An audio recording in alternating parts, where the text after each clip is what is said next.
기도하겠습니다. 하나님 아버지, 주님의 사랑을 감사합니다. 귀한 날 주셔서 주님 앞에 나와서 예배하게 하시고 또 은혜 받을 수 있도록 저희에게 귀한 예배 시간 허락하신 것을 진심으로 감사합니다. 이 시간에 성령께서 우리 가운데 함께 하심으로 말미암아 사람만 모인 자리가 되지 않게 하시고 하나님의 임재가 있는 귀한 은혜의 시간 될 수 있도록 역사하여 주옵소서. 믿음으로 하나님 앞에 예물 드렸습니다. 감사 예물 드렸사오니 저의 마음에 날마다 감사가 넘치게 하시고 입술에도 감사가 넘치게 하시고 삶 가운데 감사의 풍성한 조건들이 더욱더 넘쳐나는 삶을 살아갈 수 있도록 성령께서 역사하여 주옵소서. 이 시간 주의 말씀을 증거하는 시간인데 부족한 종의 입술 때문에 하나님의 말씀이 가리워지지 않도록 도와주시고 오직 성령께서 역사해 주셔서 우리의 심령 속에 잘 새겨진 박힌 못처럼 심령 속에 새겨지고 삶 가운데 우리가 순종으로 나아갈 수 있도록 성령께서 역사하여 주옵소서. 모든 영광을 주께 올려드리며 예수 그리스도의 이름으로 기도하옵나이다. 아멘. 할렐루야. 하나님의 은혜가 우리 모두에게 함께 하시기를 주의 이름으로 간절히 축원합니다. 오늘 말씀의 제목은 야곱의 집을 세우신 하나님, 야곱의 집을 세우신 하나님, 이런 제목으로 함께 은혜를 나누고자 합니다. 지난 시간에는 여러분들이 기억하시겠지만 야곱의 두 아내 그리고 두 첩해서 4명의 여인으로부터 자녀를 낳는 그런 말씀들이 지난 시간에 쭉 나와 있었죠. 그래서 몇 명의 자녀를 낳았습니까? 야곱이 총 전체 마지막까지 계산하면 13명, 딸 하나, 아들 12, 그래서 총 13명이었는데 지난 시간까지는 이제 마지막 아들이었던 베냐민은 아직 태어나지 않았고 12명의 자녀가, 그래서 11명의 아들과 딸 디나까지 태어나는 말씀이 바로 지난 시간까지의 말씀이었습니다.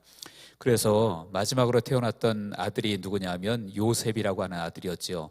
그리고 나서 오늘 본문에 보면 이 야곱이 이제 자신의 돌아온 길을 한번 그 외삼촌 라반의 집에서 살아왔던 길을 한번 생각해 보았던 것 같습니다. 그래서 열심히 일을 했고 가족도 이루었는데, 그런데 문제는 자기에게 아무것도 주어진 것이 없었다라는 거예요. 그래서 이 야곱의 마음속에는 항상 무엇이 있었을까요? 나도 내 집을 갖고 싶다. 건물을 얘기하는 것이 아니라 가정을, 이미 자녀들도 많이 있는데 어떤 내 재산도 가지고 싶고 나의 어떤 나만의 울타리, 이런 것들을 가지고 싶은 마음이 야곱에게 있었다라는 것이죠. 그래서 본문 30절 하반절에 보면 그러나 나는 언제나 내 집을 세우리이까, 이렇게 야곱이 외삼촌 라반에게 이렇게 묻고 있죠. 그래서 나도 이제까지 열심히 일을 했는데 내 집 하나 못 세우고 가족들은 있는데, 건설 가족은 있는데 내 재산도 아무것도 없고 이렇게 내가 언제까지 이렇게 살아야 되겠습니까? 이렇게 아마 라반에게 묻는 것 같습니다. 그러면서 이제는 계속 일해도 희망이 없다라고 생각을 하고 오늘 본문에 보니까 야곱이 이제 라반에게 내가 집으로, 아버지 집으로, 고향 집으로 돌아가겠다라고 말하고, 또 라반은 또 그대로 놔주지 않고 야곱을 붙들고 품삯을 정하고, 이런 내용들이 오늘 본문에 쭉 기록이 되어져 있습니다. 그래서 오늘 본문을 통해서 몇 가지로 우리에게 주시는 은혜를 함께 나누고자 합니다. 첫 번째는 무엇이냐면 야곱은 복의 통로가 되었다라고 하는 것입니다. 복의 통로가 되었다. 오늘 본문 25절 26절에 보니까 야곱이 이제 요셉을 낳은 다음에 라반에게 그렇게 말하죠. 나를 보내어 내 고향 나의 땅으로 가게 하시되 내가 외삼촌에게 일하고 얻은 처자를 내게 주시어 나로 가게 하소서. 내가 외삼촌에게 한 일은 외삼촌이 아시나이다. 이렇게 말하고 있죠. 다시 말하면 고향으로 돌아가겠다. 왜 돌아가겠느냐? 내가 외삼촌에게 한 것을 외삼촌이 안다. 다시 말하면 내가 정말 열심히 일을 했는데 지금 나는 아무것도 없다. 이런 것들을 야곱이 라반에게 이야기하고 있는 것입니다. 그래서 앞으로 더 일한다고 해도 별 소망이 없는 것 같으니까 나는 내 아버지 집으로 돌아가겠다. 그래서 내 아내들과 내 자녀들을 데리고 내가 돌아갈 테니까 나를 돌아가도록 허락해달라. 이렇게 지금 야곱이 청하고 있는 것이죠. 그랬을 때 그것을 외삼촌 라반이 어떻게 합니까? 27절에 보니까 그것을 만류하죠. 27절에 라반이 그에게 이르되 여호와께서 너로 말미암아 내게 복 주신 것을 내가 깨달았노니 내가 나를 사랑스럽게 여기거든 그대로 있으라. 라반이 돌아가겠다고 하는 야곱을 붙잡습니다. 가지 마라. 그런데 왜 붙잡습니까? 라반이 자기 조카여서 그 야곱을 너무 사랑해서 붙잡은 게 아니에요. 왜 붙잡았습니까? 야곱이 있어야 자기가 복을 받거든요. 그래서 여기 있는 것처럼 지금 라반이 아주 정직하게 고백을 하죠. 너로 인해서 여호와께서 내게 복을 주신 것을 내가 깨달았다. 그러니까 네가 가면 나도 결국은 손해니까 이 야곱을 붙잡고 있는 것입니다. 그래서 여러분들 여기서 알 수 있는 것은 무엇입니까? 이제 이 야곱은 결국은 누구에게 복을 끼쳤냐 하면 그 외삼촌 라반의 집에 복을 끼쳤다라는 거예요. 누구로 인해서? 하나님으로 인해서 그렇게 되어졌다라는 것이죠. 다시 말하면 하나님의 사람은 다른 사람에게 복을 끼치는 사람이 될 수 있다라는 것입니다. 하나님의 사람이라면 다른 사람에게 복을 끼칠 수 있다. 그래서 성경에 보면 그런 예들이 종종 나오는데 이제 그 뒤에 나오는 야곱의 아들이었던 요셉이 성장했을 때도 마찬가지였습니다. 요셉 때문에 다른 사람들이 복을 받게 되거든요. 창세기 39장 5절에 보니까 그런 말씀이 있습니다. 그가 요셉에게 자기의 집과 그의 모든 소유물을 주관하게 한 때부터 여호와께서 요셉을 위하여 그 애굽 사람의 집에 복을 내리심으로 여호와의 복이 그의 집과 밭에 있는 모든 소유에 미친지라. 여기서 그는 바로 보디발을 얘기하고 있습니다. 그래서 그 보디발이 상인에게서 요셉을 샀잖아요. 노예로 샀는데 그래서 사서 요셉에게 일을 시켜보니까 너무나 책임감 있게 모든 걸 잘한단 말이에요. 그래서 요셉에게 자기 집안의 모든 것을 다 맡기죠. 맡기니까 그때부터 어떻게 되었냐면 하나님께서 그 요셉 때문에 그 보디발의 집에 모든 것에 복을 주셨다라는 거예요. 다시 말하면 요셉은 어떤 사람이었습니까? 복을 끼치는 그러한 사람이 되어졌다라는 것이죠. 그래서 요셉도 그렇고 오늘 본문에 있는 야곱도 마찬가지로 그들이 하나님의 사람이었기 때문에 다른 사람에게 복을 끼치는 사람이 되었다라는 거예요. 그리고 그들이 복을 끼칠 수 있었던 또 하나의 중요한 이유가 있습니다. 그것이 무엇이냐면 바로 아브라함의 언약을 그들이 이어받았기 때문에 그렇습니다. 여러분, 하나님은 아브라함을 처음에 창세기 12장에서 아브라함을 부르시고 그 갈대아 우르 지역에서 가나안 땅으로 옮기라고 하나님 말씀하시죠. 그러면서 아브라함에게 하나님께서 복을 내리시고 또 아브라함 자신에게만 복을 내리시는 것이 아니라 아브라함이 복의 통로가 되어질 것을 말씀하십니다. 우리가 잘 아는 말씀이지만 같이 한번 읽어보겠습니다. 창세기 12장 3절을 같이 읽겠습니다. 시작. 너를 축복하는 자에게는 내가 복을 내리고 너를 저주하는 자에게는 내가 저주하리니 땅의 모든 족속이 너로 말미암아 복을 얻을 것이라 하신지라. 아멘. 너를 축복하는 자에게는 내가 복을 내리고 너를 저주하는 자에게는 내가 저주하리니 땅의 모든 족속이 너로 말미암아 복을 얻을 것이니라. 그러니까 하나님이 아브라함을 부르셨을 때 그리고 갈대아 우르 지역에서 가나안 땅으로 가라고 말씀하셨을 때 그냥 가서 너만 잘 먹고 잘 살라고 보내신 것이 아니라 아브라함을 통해서 땅의 모든 족속이 복을 얻을 그런 복의 근원, 복의 통로로 아브라함을 택해 주셨다라는 거예요. 그런 언약을 아브라함에게 주셨다라는 것이죠. 창세기 18장 18절에도 그랬습니다. 아브라함은 강대한 나라가 되고 천하 만민은 그로 말미암아 복을 받게 될 것이 아니냐. 그러니까 아브라함을 통해서 많은 사람들이 복을 받게 될 것을 말씀하고 있는 것이죠. 이것이 무엇입니까? 하나님께서 아브라함에게 주신 언약이었단 말이에요. 그리고 그 언약이 누구에게 계속 이어집니까? 그 언약이 아브라함 당대에 끝난 것이 아니라 아브라함의 아들 이삭, 야곱, 요셉 그 대대로 계속해서 하나님이 주신 언약이 계속 흘러가게 되어진다라는 거예요. 그래서 이삭 때도 가는 곳곳마다 정말 농사지면 100배나 얻게 되어지고요. 그리고 또 오늘 본문에 있는 야곱도 야곱 때문에 결국은 그 외삼촌 라반의 집이 복을 받게 되고 또 그 후대에 요셉도 마찬가지로 요셉 때문에 애굽 바로가 복을 받게 되고 그 지역이 보디발의 집이 복을 받게 되더라. 그런 말씀이죠. 그러므로 여러분들 하나님의 언약 백성은 그 주신 언약을 붙들고 살 때 그 언약 백성이기 때문에 다른 사람에게도 복을 끼치게 된다는 것을 오늘 말씀이 우리에게 말씀해 주는 줄로 믿습니다. 그렇다면 여러분 우리도 마찬가지예요. 이것이 단순히 아브라함과 육신의 아브라함의 후손들에게만 주어진 것이 아니라 아브라함의 언약을 저와 여러분들도 이어받았음을 믿으시기 바랍니다. 어떻게 아브라함의 언약을 이어받았지요? 우리는 육신적으로는 아브라함과 아무런 관계도 없는 사람들이에요. 육신의 혈통으로는 아브라함, 이삭, 야곱, 요셉, 유대인들이 그들의 후손이지 우리는 육신적으로 혈통적으로 볼 때는 아브라함과는 아무런 관계가 없는 사람이죠. 그러나 여러분들 우리는 어떻게 아브라함의 언약을 우리가 이어받았냐 하면 예수 그리스도 안에 있는 믿음 안에서 우리가 아브라함의 언약을 이어받았다, 그런 말씀입니다. 그래서 갈라디아서 3장 8절에서 9절에 보니까 그런 말씀이 있습니다. 또 하나님이 이방을 믿음으로 말미암아 의로 정하실 것을 성경이 미리 알고 먼저 아브라함에게 복을 전하되 모든 이방이 너로 말미암아 복을 받으리라 하였느니라. 그러므로 믿음으로 말미암는 자는 믿음이 있는 아브라함과 함께 복을 받느니라. 여기 보니까 믿음이 있는 자는 믿음으로 말미암아 믿음이 있는 아브라함과 함께 복을 받는다. 여기서 믿음이 있는 자는 유대인들만 말하는 게 아니라 이방인들도 포함한다고 분명히 말하고 있죠. 또 하나님이 이방을 믿음으로 말미암아, 이방을이라고 말합니다. 다시 말하면 아브라함의 육신적인 혈통이 아닐지라도 믿음 안에 있는 자는 아브라함에 있는 언약이 그에게도 적용되어서 그도 믿음의 복의 통로가 될 수 있다라는 거예요. 그러면 여러분들, 우리들도 마찬가지인 줄 믿습니다. 육신적으로 우리가 아브라함과 아무런 관계가 없어도 믿음 안에 있는 사람이라면 아브라함에게 주어진 언약이 우리에게도 주어졌다라는 거예요. 누구 안에서입니까? 예수 그리스도 안에서 주어진 줄로 믿습니다. 그래서 에베소서 2장 7절에도 그랬죠. 이는 그리스도 예수 안에서 우리에게 자비하심으로써 그 은혜의 지극히 풍성함을 오는 여러 세대에 나타내려 하십니다. 우리로 인해서 그 은혜의 풍성함을 오는 여러 세대, 앞으로 오는 세대들에게 우리가 풍성함을 드러낼 수 있다. 누구 안에서라고 했습니까? 그리스도 예수 안에서, 이렇게 말하고 있죠. 그러므로 여러분들, 우리가 예수 안에 있고 예수 안에 있는 그 하나님께서 함께 하시는 은혜를 누리게 되어지면 우리를 통해서 복의 통로가 될 줄로 믿으시기를 주의 이름으로 축원합니다. 그리고 여러분들이 한 사람 한 사람이 정말 예수 안에 있다는 것이 무엇입니까?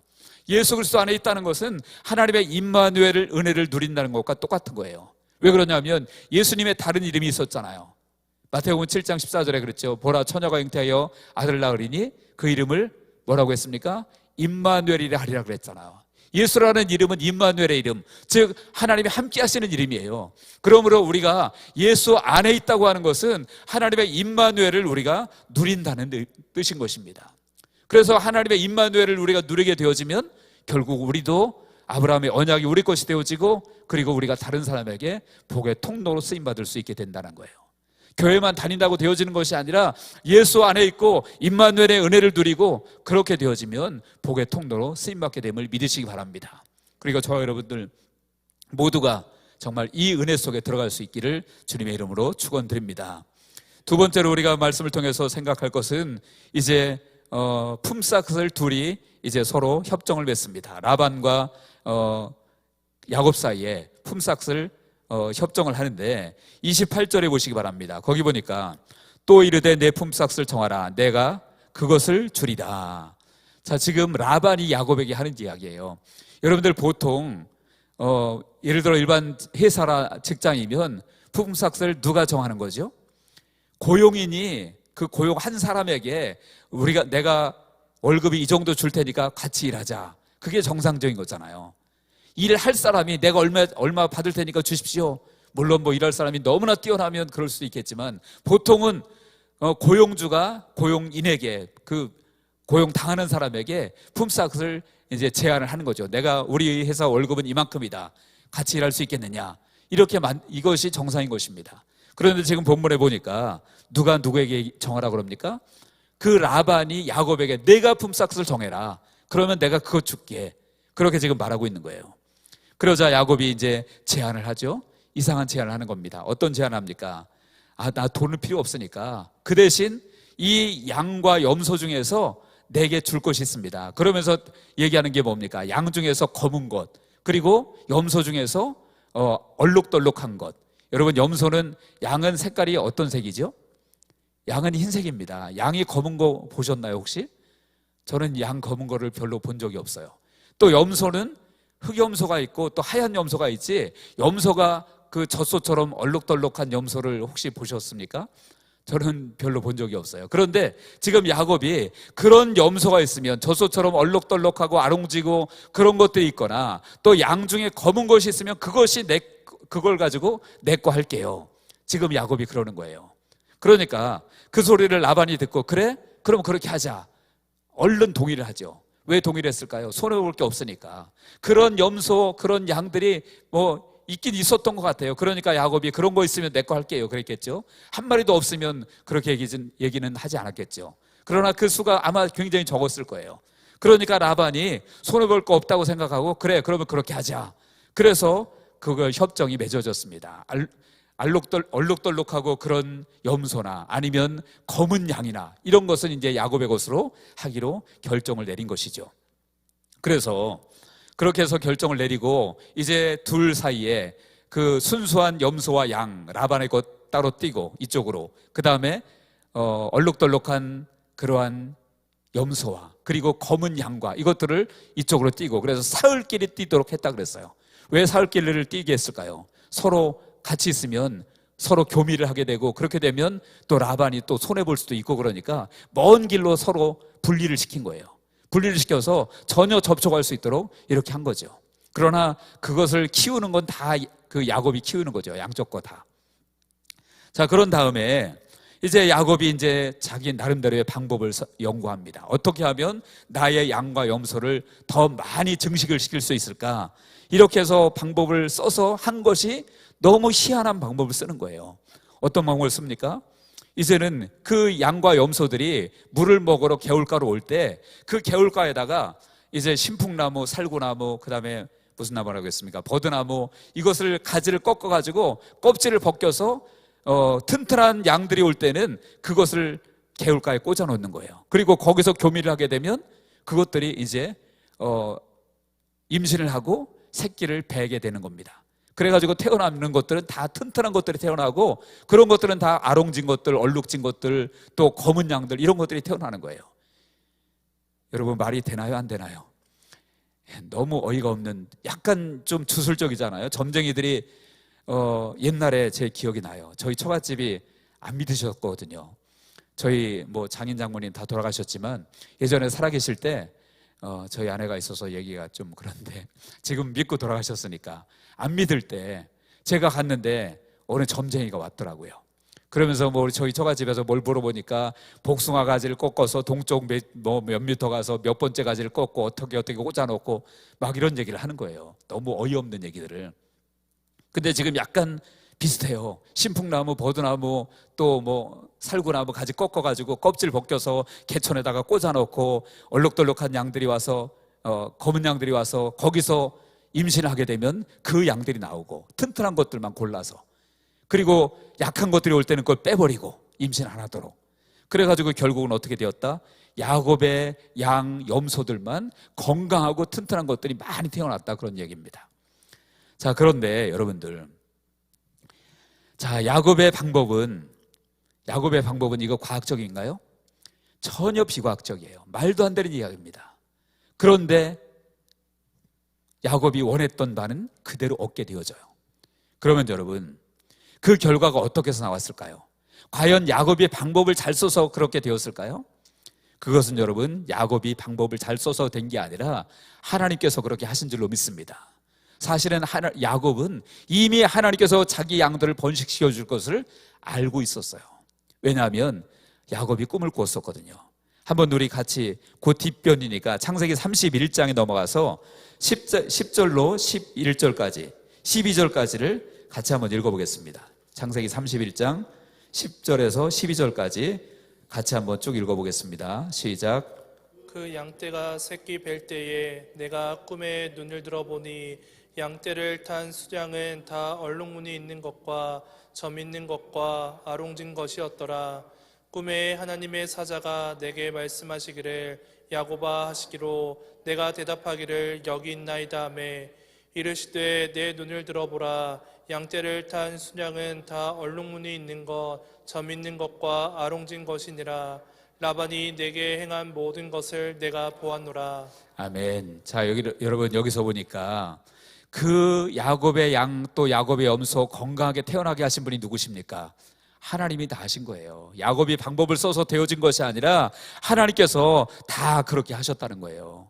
다시 말하면 야곱이 아까 창세기 30절 오늘 본문 30절 끝에 그러나 나는 언제나 내 집을 세우리까 이렇게 자신의 마음을 드러냈는데, 그 야곱의 집을 세워주신 분이 누구입니까?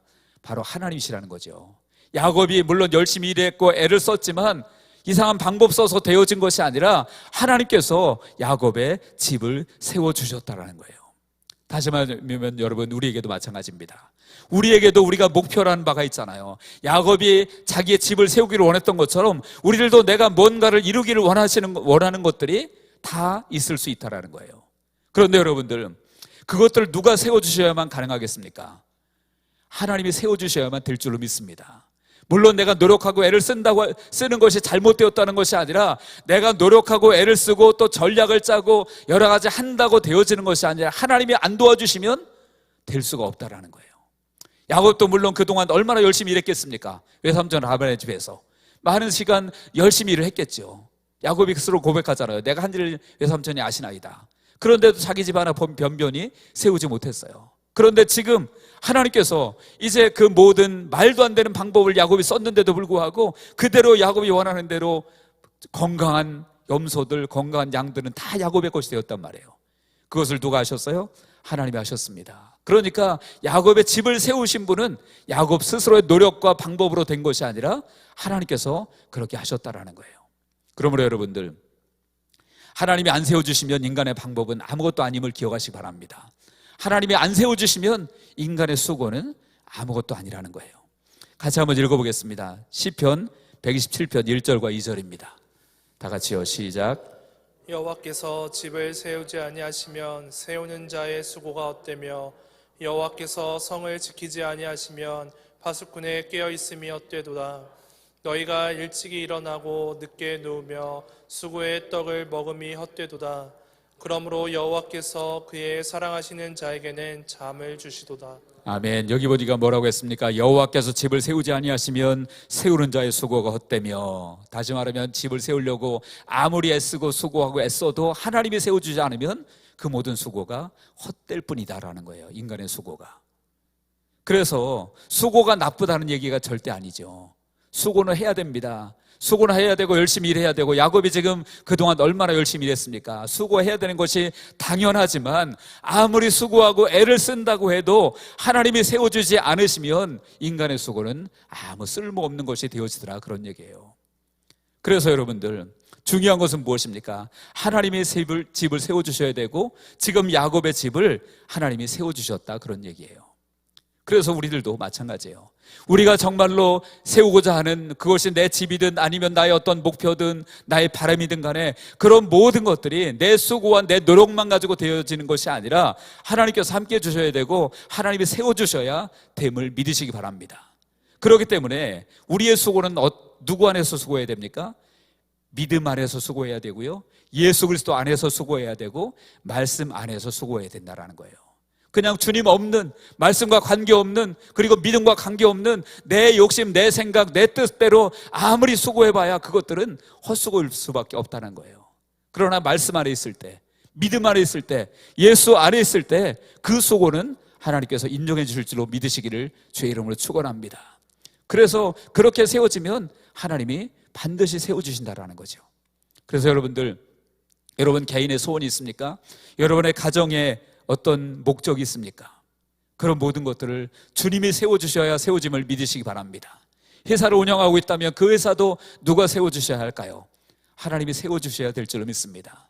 우리가 물론 그것을 위해서 수고하지만 믿음 안에서 하시기를 바랍니다. 믿음 안에서, 예수 안에서, 말씀 안에서 행해야 된다는 거예요. 그거 없이 그냥 인간적인 목적만 가지고 하면 나 자신의 목표도, 우리 가정의 목표도, 또 내 직장의 목표도 제대로 이루어질 수 없다는 것이죠. 그래서 야곱은 언약의 사람으로서 언약을 붙잡고 계속해서 이렇게 해왔기 때문에 지금 때가 되니까 하나님께서 그에게 마침내 그의 집을 세울 수 있도록 해주셨다는 거예요. 우리에게도 마찬가지인 줄 믿습니다. 하나님의 시간표가 있기 때문에 때로 내가 원하는 시간에 되지 않을 수도 혹시 있을지 몰라요. 그러나 분명한 것은 우리가 믿음 안에서 행하고 주님 안에서 행하고 말씀 안에서 행한다면 하나님께서 여러분의 집을 세우실 줄로 믿으시기 바랍니다. 교회도 마찬가지겠죠. 교회가 믿음 안에서, 말씀 안에서, 그리스도 안에서 행한다면 그 교회는 하나님이 세우실 줄로 믿습니다. 국가도 마찬가지겠죠. 국가도 정말로 이제 위정자들이, 정말 또 믿는 정치인들이, 그리스도인들이 믿음 안에서 행한다면 그 국가도 누가 세우실까요? 하나님이 세우실 거예요. 근데 믿음과 관계없이 인간적으로 아무리 노력하고 애를 써도 소용없다는 거죠. 그래서 여러분들, 우리가 위정자들을 위해서 기도해야 될 이유가 무엇입니까? 단순히 전략 잘 짜고 뭐 경제 정책 잘 짜고 그러라고 그들을 위해서 기도할 것이 아니라, 그들이 정말로 믿음 안에 서고 말씀 안에 서고 하나님의 원칙 안에 서서 이 나라의 정사를 행하게 할 수 있도록 우리가 기도해야 될 줄로 믿습니다. 내일 수능이 있죠. 수능이 있는데 우리 아이들에게도 우리가 기도할 때 마찬가지일 것 같습니다.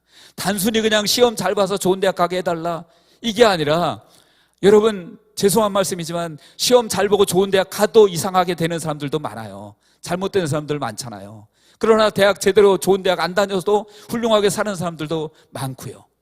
그렇다면 우리가 수능을 앞두고 무엇을 기도해야 되겠습니까? 그들이 정말로 좋은 시험, 좋은 성적 가지고 좋은 대학 가는 거, 물론 이왕이면 그렇게 하면 좋겠지만, 그거보다 더 중요한 것은 그들이 믿음 안에서, 말씀 안에서, 주 안에서 바르게 설 수 있도록 기도해야 될 줄로 믿습니다. 그래야 그들의 미래가 든든하게 하나님이 세워주실 거 아닙니까? 믿음도 없이 말씀도 없이 예수 밖에서 그들이 시험만 잘 치르고 좋은 대학만 가면 무슨 소용이 있겠어요? 대학 가서 죄 짓고 잘못되고, 그리고 좋은 데 취직해도 오히려 다른 사람 힘들게 하고, 그러면 아무 소용이 없는 것이죠. 그러니까 우리가 정말 기도해야 될 것은 믿음 안에서 수고하고 말씀 안에서 수고하고 그리스도 안에서 열심을 내고, 그래서 좋은 대학도 가고 또 원하는 것도 이루어지고, 그래서 복의 통로가 되어지고, 그럴 수 있도록 우리가 기도해야 될 것입니다. 그리고 우리들도 그런 사람이 될 수 있도록 우리가 기도하고 노력해야 될 줄로 믿습니다.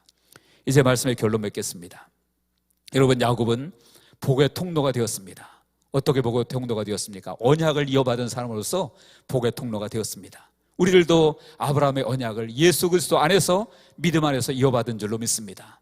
그래서 그 예수 안에 있는 그 믿음으로, 그리고 임마누엘 하나님 나와 함께 하시는 은혜를 누리면 우리들도 복의 통로가 될 것입니다.